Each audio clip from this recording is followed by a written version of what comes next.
Hello, everyone. Welcome to Genealogy Adventures. I'm Brian. And I'm Donya. How are you guys doing today? I don't know if it's on my end, but it's kind of slow. It's moving slow, but let's just keep it moving because I think it's on my end. You're a little bit juddery. But listen, we have an amazing show for you today. We're going to be talking about the level of research that went into identifying an unidentified slave woman in a life-size portrait. And Um, guess who's doing it? as a matter of fact, I am getting ready to do the introduction because we have a lot of Yes. ground to cover today for this show. So I am so pleased to welcome back to the show, Yael Gordon. As you know, Yaya's one of our favorite guests that we always have on the show. We always learn new things from her. And Yael is a leading African American historian, cultural preservationist, and genealogist who work centers on uncovering and restoring the erased narratives of Black families across the American South. With a deep commitment to justice through historical truth telling, Yaya combines meticulous archival research with oral history to bring forward the lives of Black ancestors who lived through slavery, Reconstruction, Jim Crow, and beyond. Her research is back in the national spotlight through her groundbreaking work identifying Leana Lambeth, an enslaved woman who became a landowner, as the subject of a newly acquired.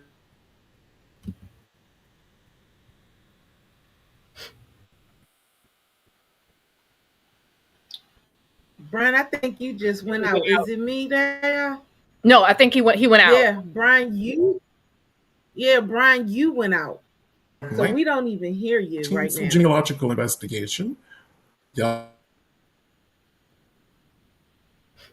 Yeah, Brian, can you hear us?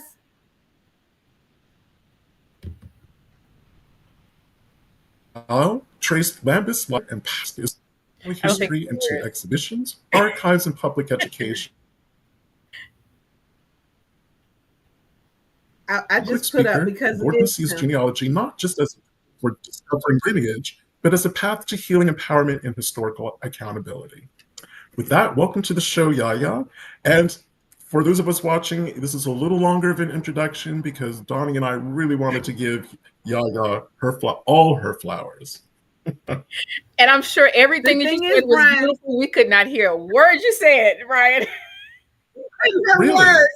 No, we could. yeah, You yeah, were frozen. You were frozen. yeah, you Oh. froze. You froze.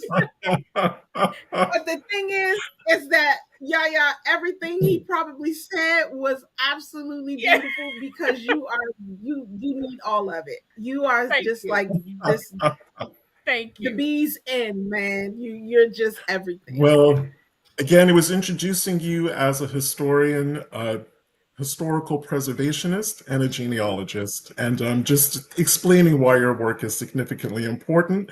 And at least TikTok got the full introduction, so y'all got something that the people on our TV show didn't get.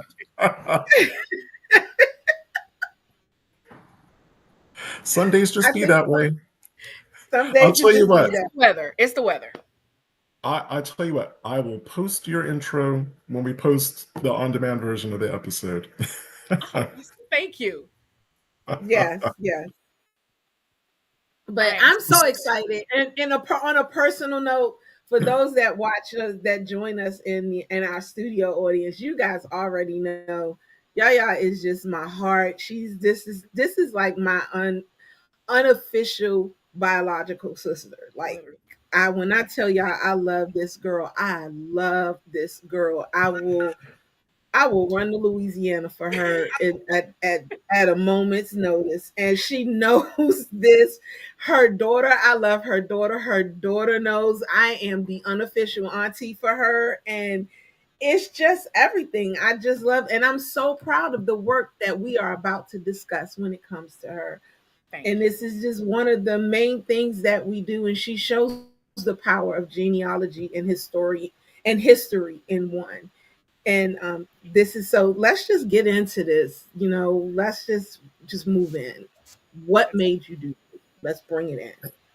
Well, actually, at the very beginning, can we actually show the picture, the painting? Let's, We yeah. can. We can definitely pull this painting right on in. So let me do that right now. So, of course, now Hi, my son decided. Denver. Hi, Charlotte. Hi, Chicago. Hi, New I Orleans. find it funny that my sound is not working. So there you go. Here's the painting. Mhm. This is the painting. Can you Let me zoom see if I in can. all the way for me? Because there are certain things that I want to talk about with Oh no! this Oh no! Undo. painting. So you said zoom in. Yeah, like make her life, make it life size, and um, reason because even though we see this image here now, I kind of mentioned to you earlier that this painting is about 6 feet tall. It is life size. So it is one that when you are walking up on it, I'm 5'2". It is larger than myself. Wow. So this Mm. is a larger than life portrait. Let me open it up differently. Okay.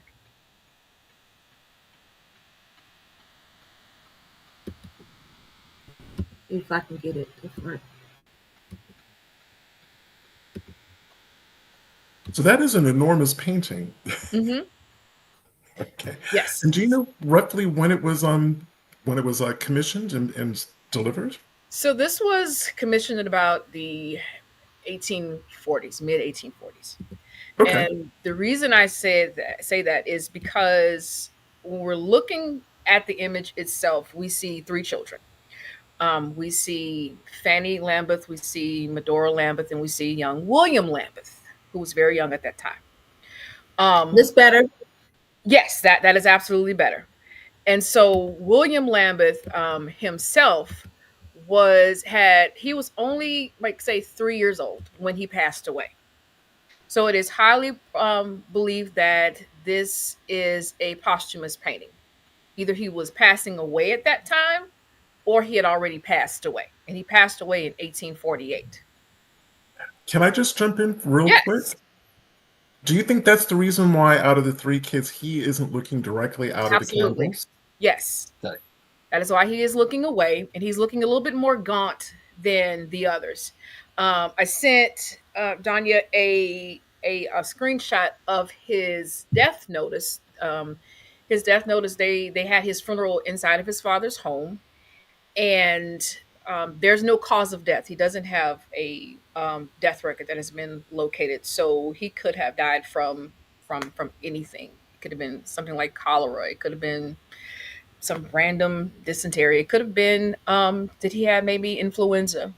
But he was a very young child. He was only 3 years old when he passed away, and so that is why he's looking off to the side, and his siblings, two siblings, are looking forward. And their mother, um, Georgiana, is not in this painting because she had also passed away like a couple of years prior.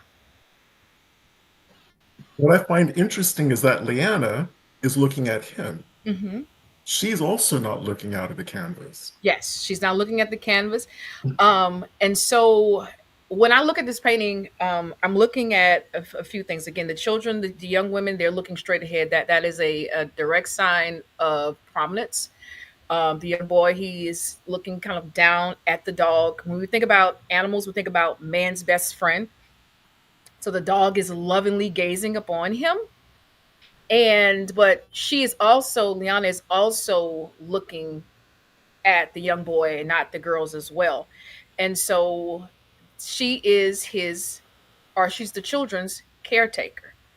And the way she is positioned, it's giving the thought that she loved or took care of these children.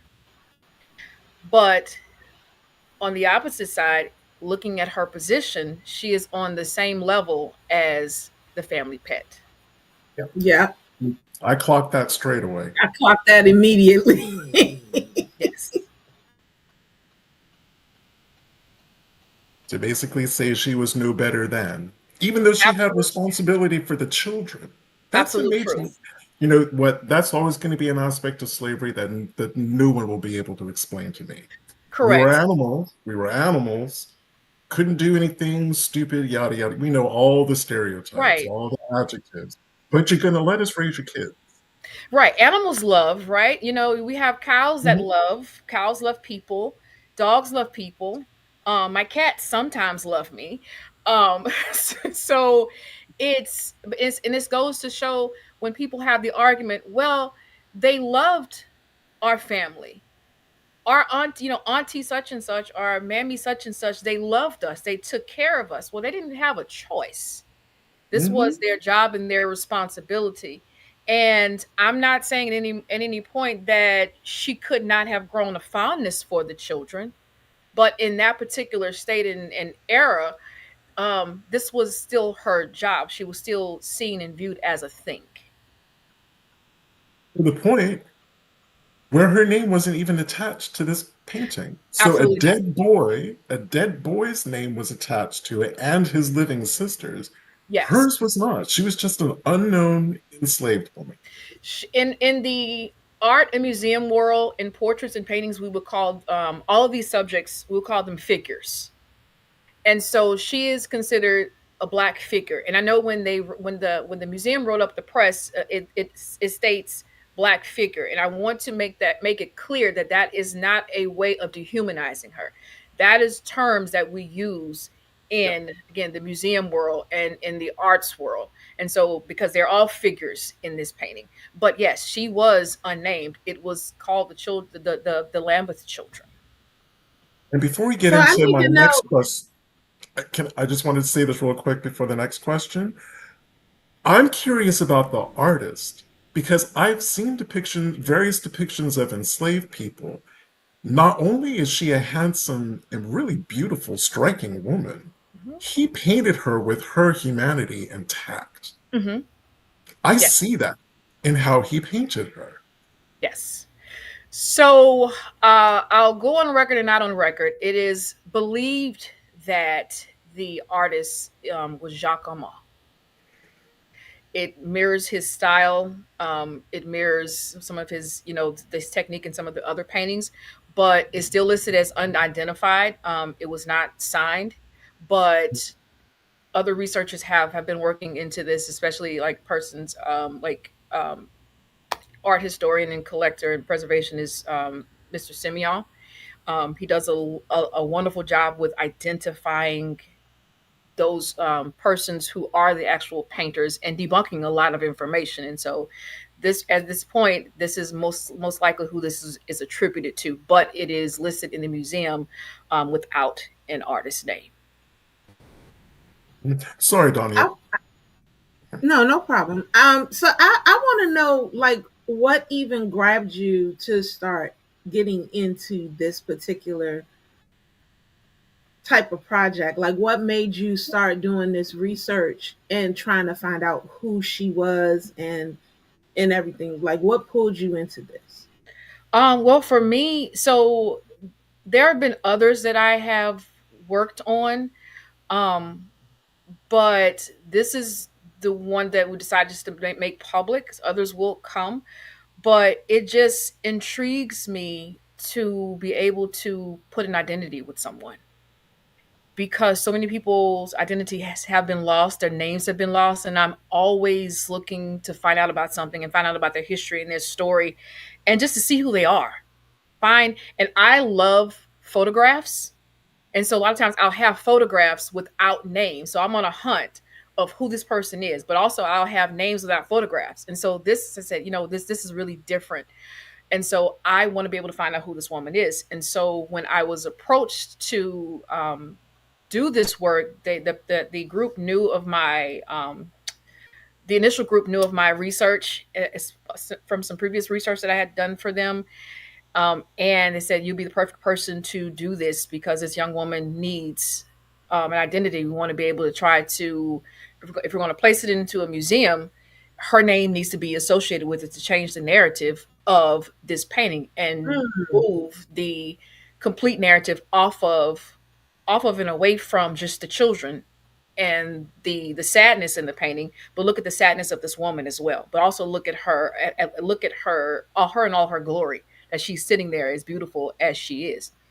And so I said, absolutely. And then when I found out whose children it was, I said, really, absolutely.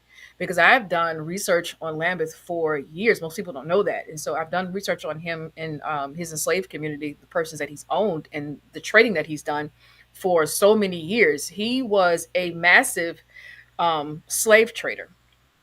And he was also a slave owner. And he was a broker. When most people think about Lambeth, they automatically kind of go to the GU-272 simply because he was one of the brokers for the ship for the Catherine Jackson. Oh, However, when I started this project, I said one of the things that I had to make very, very clear when I do this report and I do this research, it will not be GU-272 based. And reason being because we as descendants have a very large descendant community and populations, those who know how they're related and those who do not. And a lot of information and a lot of support is going behind the descendant community. But this woman is by herself. So I don't want to take away from that and put a whole bunch of information in there about something that she's not even associated with or even a part of. And so I wanted to make the story and narrative about and research about her and not a specific descendant community, because I believe that everyone's ancestors matter. There's no hierarchy in that. And so she Right. deserved to have a story and a platform of her own. So so did you for find anyone, out if she had kids, or did you find any of that No, information? I did not have not found out if she's able to have any children. So with Leana, with the story of how I came about finding her information, I started kind of just initially digging around, and all the records they will really point to Lambeth being, trader, all of these informations about the people that he sold and bought, and his other plantations, which I have found descendants for. So I'm working on their own descendant communities now at this point. Um, and so they'll be published later. But he, a lot of the information was not anything that was geared towards, say, single persons or solo persons or something that just stuck out. And I said, okay, well, let me reevaluate this. Being a genealogist, being a historian, we have to think outside the box, and nothing is ever like the same way. And so I said, okay, what else about this story? These children, they're with this woman in this painting. She had to have been a caretaker for them. So what was the reason? And I said, okay, immediately, his wife had passed away. He was now single. He needed someone to take care of his kids. He was a businessman, even though he had several large plantations elsewhere in a completely different area, um, he still resided for a good length of time in New Orleans. He was from Virginia. And so he had spent a good time in New Orleans. And so his wife had passed away. Now has these three kids. He's a businessman. What is he going to do?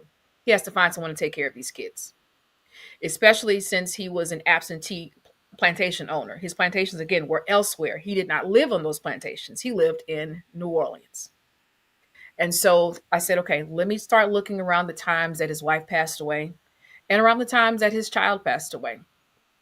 And so I ran across the luckily a random bill of sale for um, this young woman by the name of Leana.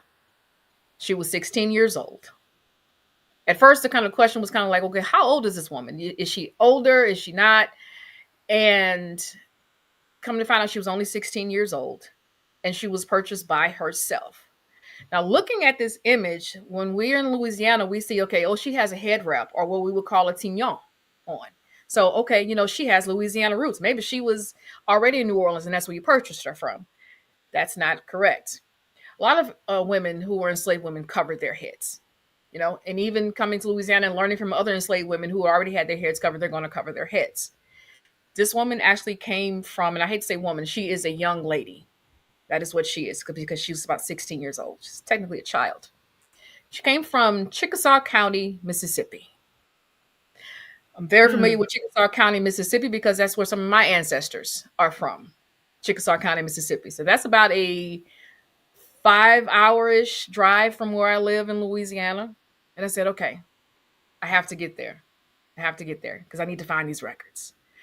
I first started calling some of the historical society there, and no one wanted to help me at first. And they're like, "Well, we don't know anything." And I like to pull up, so I took a whim, and I said, "Okay, I'm getting on the road, and I'm going." And so that record right there is the transcript from part of the full bill of sale, and it shows that she was being purchased from a woman named Jane O'Neill from Chickasaw County, Mississippi, and she's being sold to William Meredith Lambeth. She's going to be a slave for life named Leana. When I got to Chickasaw County, Mississippi, um, they had informed me at the chancellery's office. When I say chancellery's office, for those in Louisiana, we have clerks of court, but they have chancellery's office in other states. And they informed me that records such as these had been burned. They did not exist anymore. So you can imagine my frustration of driving all the way there when they could have told me this over the phone. And instead of telling me, yes, we have some records, they could have been a little bit more detailed. But nonetheless, I said, okay, I have to find somebody. And eventually I drove around and I did find the Historical Society there and a really nice woman. It wasn't the same one that I had spoke to before, but she was really nice and she allowed me to come in and search through books that the Historical Society had salvaged from being burned and destroyed. Mm. So yes, going through those records in Chickasaw County, I had to we had to piecemeal it together. She was showing me various books, and I was able to find the O'Neill family, and the O'Neill family, Jane and her husband Lemuel O'Neill, they were they were just a couple who had maybe two or three, four enslaved people, which does not negate that they were the slave owners themselves. But Leana ended up being part of a divorce sale. Jane needed to pay for her divorce for her attorneys and ended up selling Leana and sold her to William Meredith Lambeth. And that is how she came across state lines to Louisiana. This So stuff, basically, this I'm not even gonna lie to y'all. This is why I don't like digging into this kind of sale, this kind of research. I actually I just don't. I would much rather do 1870. I'd rather stick there. I don't want, I mean, I do. I know how to, of course, I know how to do this kind of stuff, but I hate it. I really hate it. I hate labor contracts. I hate deeds. I hate, I'm just not a fan of that type of work because you have to read these things. Like when you're reading these things and you're looking at it and it says Leana aged, and then you don't see her age, and you're like, oh my God, this is a baby. And right. you don't know what's getting ready to happen. Or you read, I was reading some wills the other day, and you start hearing, yeah, and they have to be obedient to me, and you start reading these trigger words, Yeah. Mhm. Or and the fact they are that or the fact oh, that the enslaver could lay hands on your kids and you couldn't do anything that about it. part, I that's think the Absolutely. trigger. I think this is the part of African American, and I'm using this term so specifically. This, and I know that it applies to everyone across the African diasporic world, but I'm going to say this is what makes being an African American genealogist challenging. Because in a way, when we get to a certain point, we have to disassociate because we have to follow the paper trail, and we're Hmm. reading and we're taking the information in. At least I know from my own practice, I can't immediately feel what I want to feel. It's Hmm. all about extracting the information. How can I get from point A to identify parents? Right. And then maybe at the end of that research session, I can allow myself to feel. Because I would, 16-year-old girl being sold away, presumably her parents or parent may have been one of those other 4 or 5 enslaved people, but she's being sold away from everything she knew, Correct. everything that she loved, to be Correct. taken across state lines into a life she didn't know. Correct. And for her, like I said, it's, it's, as you saw on the bill of sale, it's slave for life. Life Yes. life Yep. means life. It doesn't mean parole. Yep. Yes. It means life. And it's interesting they were still using that phrase at that late Yes, period, because slavery absolutely. was established and entrenched. Absolutely. And this was even before Louisiana had put a ban on emancipation, on manumitting people. That didn't come until 1857. This is like 1847. So she was purchased a few months before the young boy died. So again, when we're Mm. looking at this gaze she has, did she And have it's a enough time genuine to become gaze. really that fond of this young man? Again, this was what she was expected to do. But like you mentioned, she could have been on that plantation. Well, not, I can't even call it a plantation, maybe a farm, because again, they're very small time people. But those other enslaved people that they owned, one of them could have been her parents or parents. But that information won't be known because again, you have records that we can definitively say, I can definitively say, do not exist. The Union troops did a disservice to so many researchers that they didn't even Mm-hmm. know that they were doing. They did not know. And that really angers me because I don't like to stop. I love to find everything that I possibly can. And to say that here is a roadblock because there was not only one fire, but there were two. So it's like, what do you do at that point? Yeah. I can't say it. So I Yeah. said her being an individual makes her story that much more important to me than any group because this young woman is by herself. She has no one. And it's so sad because so many of our young children, of them were like that. And that's the thing that gets me the most when we're doing this kind of research and we're realizing that there were so many of our kids that were taken from their parents and given to another property, going to another property, and they Yes. had to be taken care of and they were taken on by somebody else. And Mm-hmm. that person then became their mom or their dad, and then they had to be protected by these other women who then took them on because it was other women, other black women that then took care of these newly found kids that they ended up having to take care of. And it's a lot. Loretta Bellamy, she said you have to desensitize yourself from this type of research. And when I think about when I first started researching, the very first thing that I told myself was, okay, Donya, you're going to find this. You're going to find rape.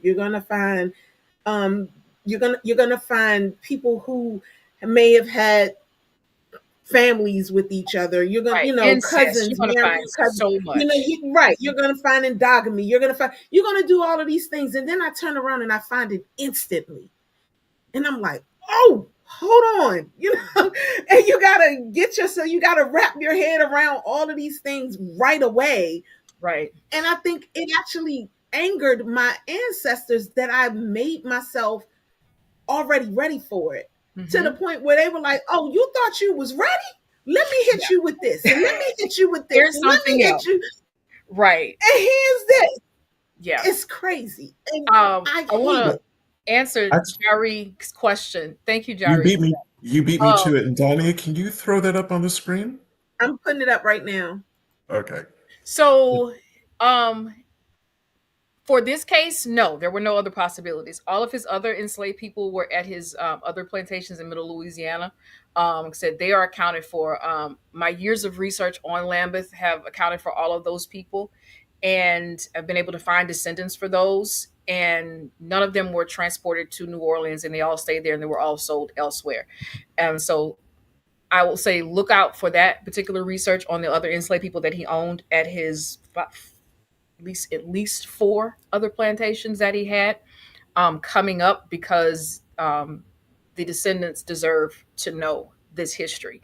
As far as another person that was sold along with her, this a gentleman named Richard. He was a young man, a young guy as well. He was sold to Lambeth that same day, but he completely disappears and is never spoken about. But they were the only two that was purchased for Lambeth for his time in New Orleans, to come there to take care of his kids.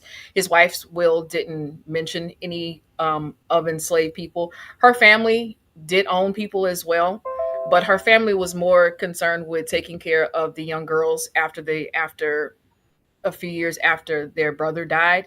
And so they ended up going with their maternal family. And I would have hoped that maybe some way Leana would have gone with them. But there's no record of that. Even in the family memoir, they do not mention any persons by the name of Leana, or any kind of caretaker that was with the girls when they did move with the aunts. And So so I thought that Yaya, was very so unfortunate. Yaya, that phrase just went through my head. Oh, but we treated them like family. We We loved treated them them like like family. family. Yes. Raised your kids, and then even in the bio Mhm. about the kids, no mention of the woman who No mention. actually Correct. raised them. And being that there were a couple of others that were mentioned, like Uncle so and so, we're talking about a black man, or Mhm. their teacher who came from Saint Domingue, for the girls' teachers, and she was talking about their life in New Orleans. No mention of this young woman. So it's also possible that she passed away as well. We can't take that part out, because people died every day, and we don't know, what her circumstance is. I don't even know if she had any. Yes, she was of childbearing age, but her specific duty and job was to take care of these children, and there's no mention of her after, not even in his will, later on. Like I said, and she's not accounted for in any of his other plantation records. So she was specifically made for the city. So when she was living in Chickasaw County for the O'Neills, more than likely she was a house slave just as well there too. So, to kind of give a brief recap, because I'm really hoping that this show is going to inspire people to go out there and try to identify unidentified enslaved people, both from paintings, but also, and forgive me, I can never remember how it's pronounced. It's those really early photographs. It begins with the D and ends in type. I want to call it Daguerreotype? daguerreotypes. Thank you. Yeah, To go out there and actually start trying to give these people their rightful names back.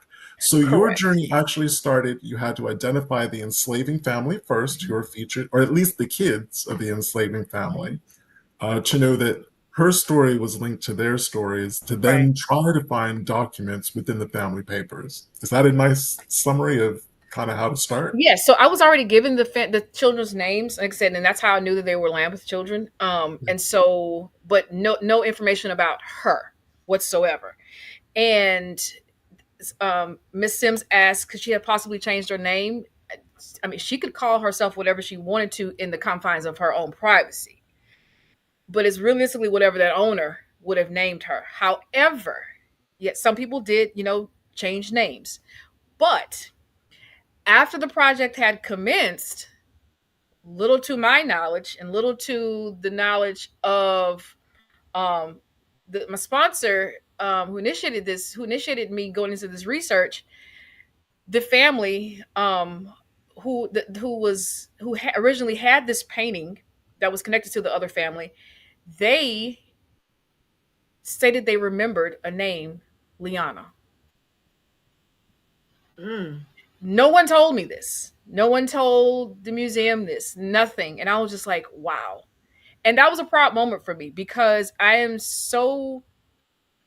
work so diligently and so passionately to make sure that what I do is correct. I don't like errors. And I Mm. want to make sure that I never lead anyone down the wrong road. And then to find that this was an actual name that they remembered. So, which means this is still a household name. So, we were still Yeah. talking about, oh, my such and such took care of us. This person was part of the family in order for that name to be remembered and passed down through elders' generation, but yet not attached to the portrait.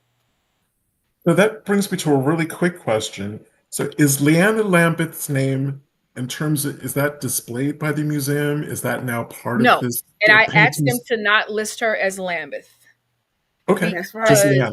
because she is, again, by herself. She was never identified as Leanna Lambeth. She was identified as her name on the bill of sale. Mhm. And I want that to be the respectful only association that she would have. And so many of us carry surnames of enslavers, to whereas I wanted her to keep I want that identity for her. Got it. I But they agree, are and I'm honoring. so glad that they're respecting you in this because you did this research and they're respecting you in what is going on with her and how she should be identified in Yes. in in all of this.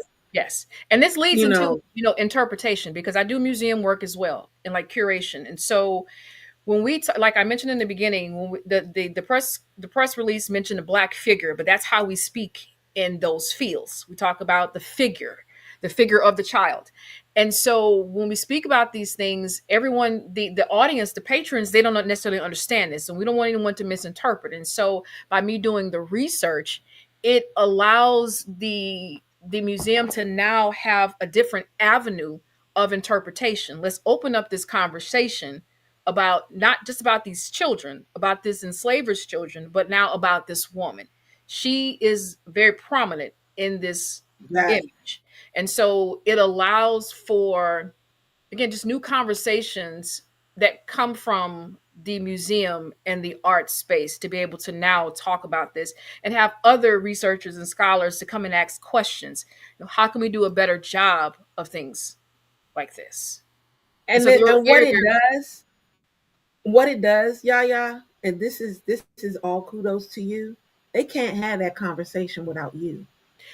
This correct. this is what I mean why I'm so proud of you. They can't have that conversation without you. They cannot even attempt this conversation Don't make me of cry today. who Leanna is. Okay. Huh? I said, don't make me cry today. Yeah, but No, because man, I'm saying like this is what this is about. They can't even attempt this conversation without you because they can't do anything because everything that's going on with Leanna, they don't know unless you tell them. right. They And have no clue. Jari mentioned she wanted to be found. Yes, and I think I said on one of my Facebook posts, she found me. She literally found Yes, me. she She did. wanted to be found, and she found me. And was like, I need you to tell this story, no matter how small, no matter how big.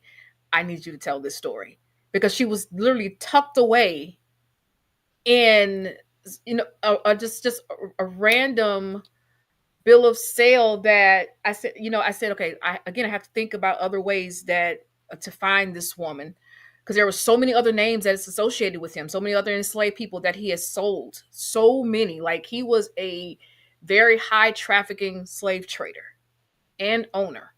And so she, knowing that she has now been identified, and which makes me even go farther when we think about enslaved people or say plantations, and these peoples, there's no one's name is going to be spoken if we don't do the speaking of them.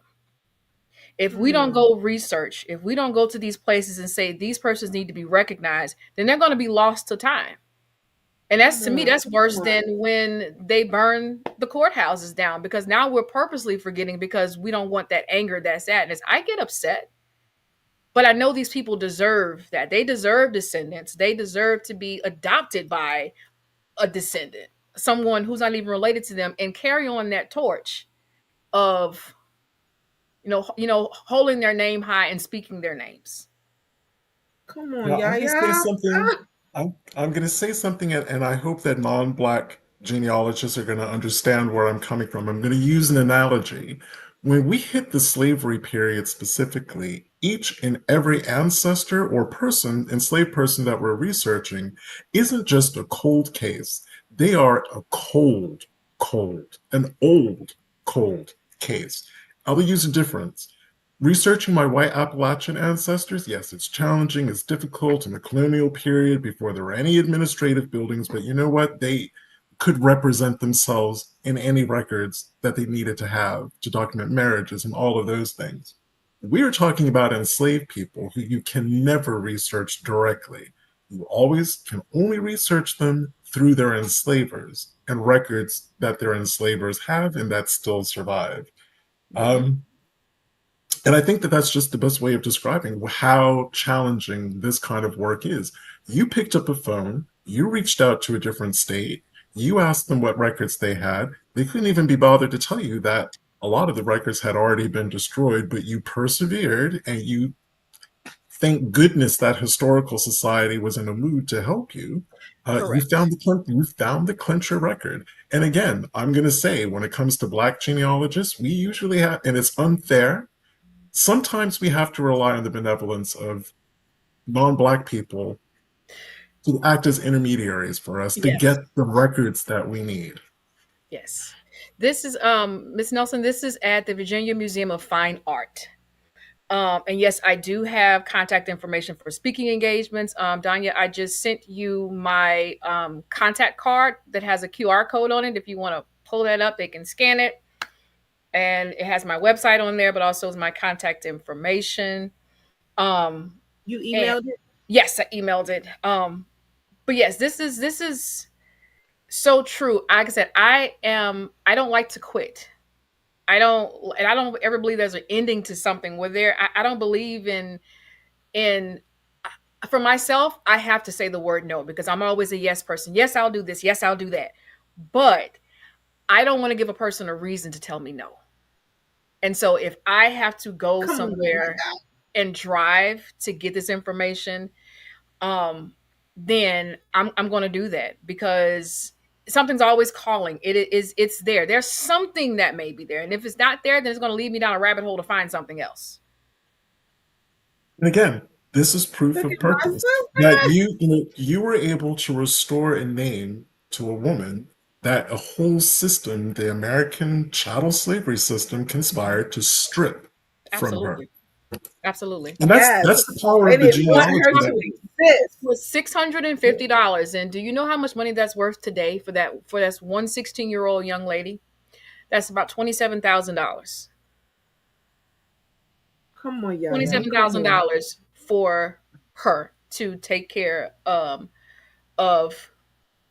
his children. And so I'm glad this point out also to have this woman also in this painting. It not only just shows that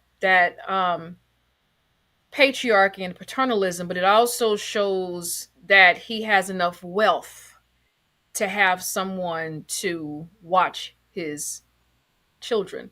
Because putting yeah, enslaved people in your photos or putting them in your paintings, it shows wealth. So when you see these plantation pictures and old photos, and you see them showing the cabins and these enslaved people, that was their way of showing to say, "Hey, I can afford these people." right? I'm just going to Mm. put this painting in its context. This is an enormous life-size painting. It is a high quality, I can even tell just by looking at it, it is a high quality, I would almost call it a European aristocratic style painting. Hmm. Money went into that. So not Oh only did he yes. have money, look at how his daughters are dressed. Look at Hmm. how his son is dressed. Look at Correct. how Leana is, modestly dressed for an enslaved person, but she is not dressed in rags. Everything No about this shit. just screams money, Screams money, money, right? Like I money. said, he's from an old Virginia family. So is his what was his wife, and so they had money, and so this is the Americanization part of Louisiana. Okay. So, it's very different from, you say, the French and even Spanish culture that we have. This is the Americans. And so French were very, very elaborate, extremely elaborate. But you also had now the Americans coming in and being elaborate and showing that they have a lot of wealth, but they also have education. Because again, he's associated with a lot of the northern Maryland, the Baltimore, DC, Virginia area institutions. And so by being a trader, that that allowed him to gain a lot of wealth. And so when we talk about, again, these plantations, when I tell people looking at enslaved history, I tell them, don't always look for a plantation, look for a person, look for the name, look for the owner of that land, because this man did not live at his other plantations. He just got the money from them. There were managers on these other plantations. He didn't live there. He lived the city life in New Orleans. So if anyone, yes, she has that hat beside her head wrap. I thought the artist was so detailed, even down to her hands, is extremely detailed in this portrait. And I think he, even beside the fact Well, that, what's interesting about her hands? Tell us that. no, just the fact that they're detailed and you can see the one in the back. He made sure that he paid attention to all of that. And so the hat, it could be her hat, but it could also be William's hat. I think it could probably be William's hat, since she Yes, already has, small. I think it's yes, William's hat. since she already has a hat, a wrap on her head. But again, that wrap, we would call that a tignon in Louisiana, but she was not from Louisiana, but she will still have had her head covered. But yeah, that is William's hat, and it shows that more so that, yes, this is more likely a either right before he passed away or is posthumous.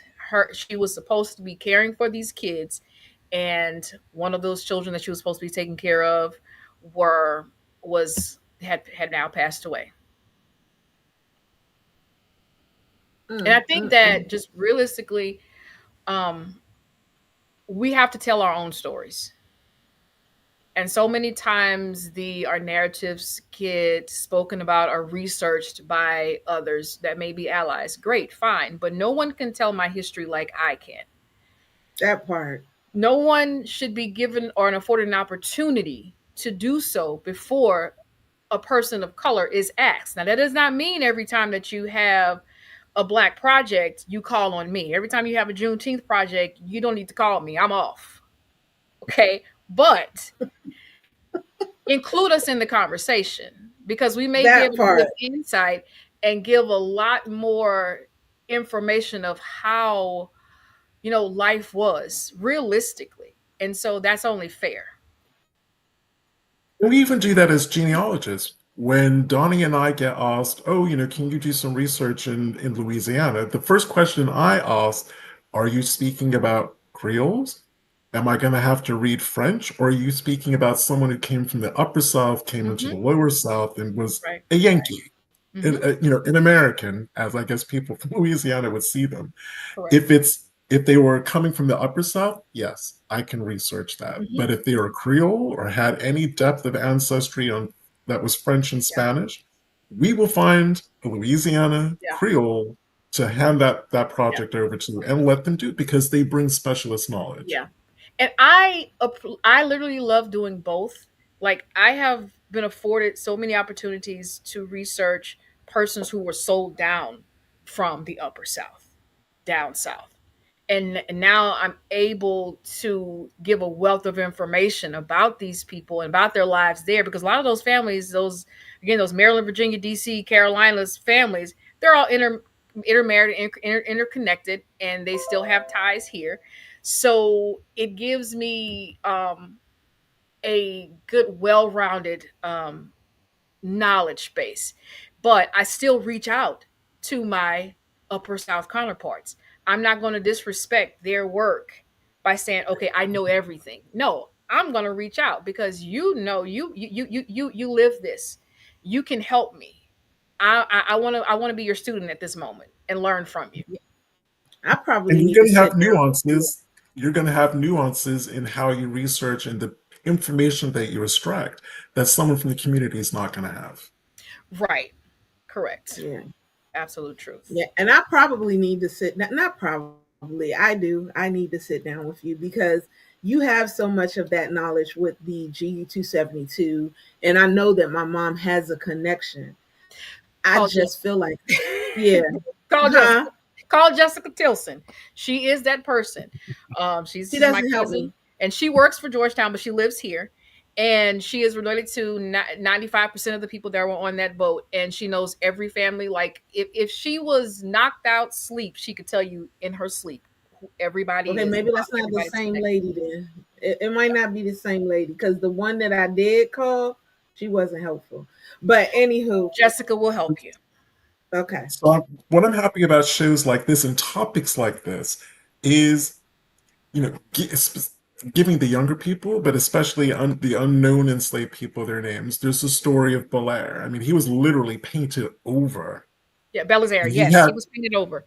he had Yes. his history restored to him. Leana was just an unknown young enslaved woman in a painting. She has her name at least, and her Hmm. part of her origins restored to her. And Right. again, that's part of what I love. Um, Anyone who knows me knows I love Sudoku and puzzles and mysteries and figuring things out. And while it's painful because it's always associated with slavery, the satisfaction that I get at the end of it to be able to say you had a name and that name is now known. That is such a powerful moment. Hmm. It absolutely is. Like, And even you with, put power behind that. You did that. thank You you. did that. It's I'm and so so, proud of you, I'm girl. glad Ganelle mentioned that about having respect for our colleagues. We have to.